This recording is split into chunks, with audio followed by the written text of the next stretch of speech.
hasratku, rinduku, memuji, memuliakan, berjalan. Shalom Bapak Ibu yang terkasih. Saat ini kita akan membahas satu tema dalam kebenaran firman Tuhan yang mungkin kadang dalam realitas kehidupan kita dihadapkan pada suatu dilema. Nah, temanya adalah berbohong untuk kebaikan. Benarkah? Bolehkah?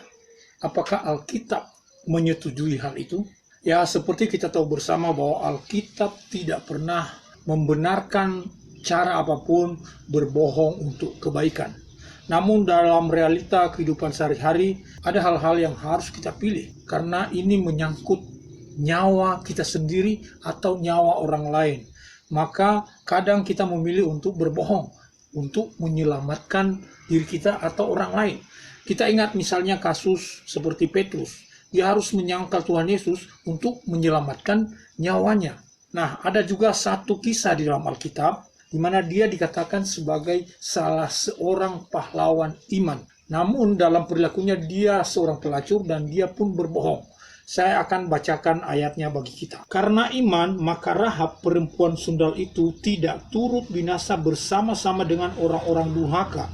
Karena ia telah menyambut pengintai-pengintai itu dengan baik. Nah, Bapak Ibu, ini kisah di dalam Ibrani pasal 11, mulai dari ayat 1 dan seterusnya. Dan di dalam ayat 31, salah satu pahlawan-pahlawan iman atau teladan-teladan iman adalah seorang perempuan sundal bernama Rahab. Nah, kisahnya begini. Ketika orang-orang Israel mau masuk ke tanah Mesir, mereka harus menduduki kota Yerikho. Dan untuk melaksanakan hal itu, maka Yosua pemimpin Israel, dia mengutus 2 orang pengintai untuk menyelidiki kota Yerikho.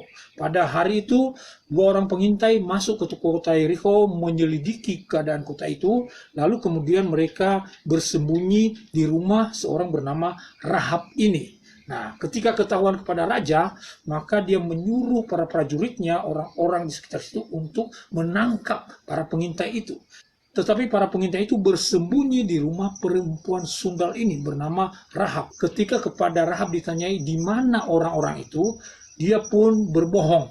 Dan alasannya adalah untuk kebaikan. Berbohong untuk menyelamatkan nyawa sendiri atau nyawa orang lain. Ini juga sangat penting. Nah, ini yang mau kita bahas sekarang. Apakah dibenarkan berbohong dengan alasan untuk kebaikan, dengan alasan untuk menyelamatkan nyawa orang lain? Mungkin secara prinsip Alkitabiah kita berkata berbohong jelas tidak boleh. Jadi kita harus berkata jujur.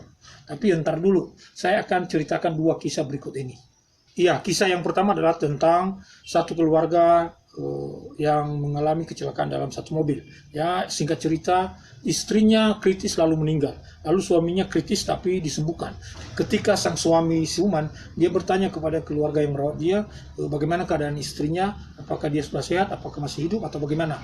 Jadi keluarganya ini menghadapi suatu dilema. Mereka tahu bahwa sang suami yang sedang sakit ini juga sering jantungan, sering kagetan, dan bisa berbahaya buat dia.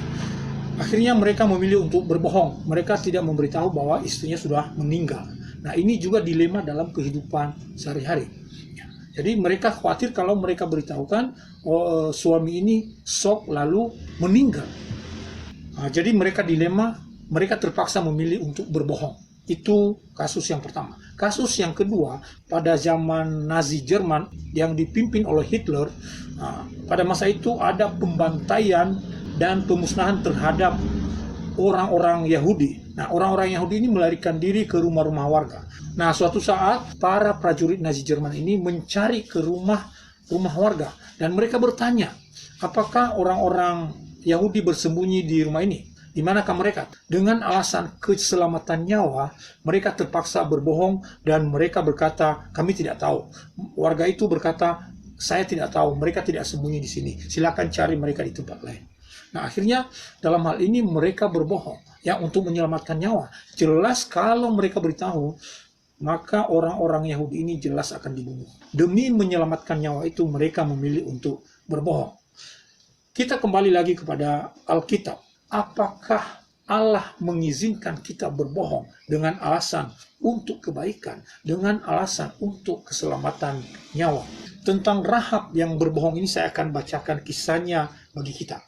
Yosua bin Nun dengan diam-diam melepas dari Sitim 2 orang pengintai. Katanya, pergilah amat-amati negeri itu dan kota Yeriko. Maka pergilah mereka dan sampailah mereka ke rumah seorang perempuan sundal yang bernama Rahab. Lalu tidur di situ. Kemudian diberitahukanlah kepada Raja Yeriko demikian. Tadi malam ada orang datang kemari dari orang Israel untuk menyelidik negeri ini.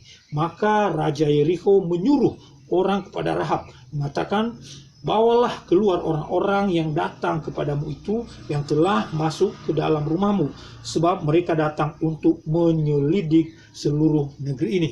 Tetapi perempuan itu telah membawa dan menyembunyikan kedua orang itu. Berkatalah ia, memang orang-orang itu telah datang kepadaku, tetapi aku tidak tahu dari mana mereka. Dan ketika pintu gerbang hendak ditutup, menjelang malam, maka keluarlah orang-orang itu. Aku tidak tahu kemana orang-orang itu pergi. Segeralah kejar mereka, tentulah kamu dapat menyusul mereka. Tetapi perempuan itu telah menyuruh keduanya naik ke sotoh rumah dan menyembunyikan mereka di bawah batang rami yang ditebarkan di atas sotoh itu.